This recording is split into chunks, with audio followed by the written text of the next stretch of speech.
যে এখন রুটির জন্য আটা করতেছি।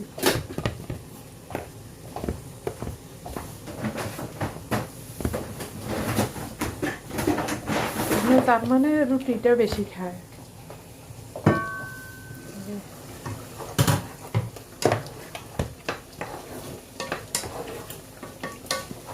এখান দিয়ে মাংসগুলো হইতেছে, ওগুলো একদম বাজা বাজা করবো। তো আমি এখানে রুটির জন্য পানি দিয়ে দিছি।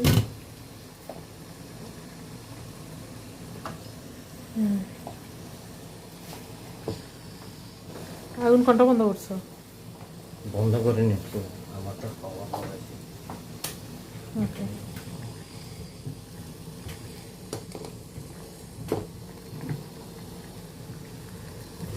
গাজর আর আলু দেওয়া হয়ে গেছে। দোয়ার জন্য কিছু দেখা যায় না। ওকে।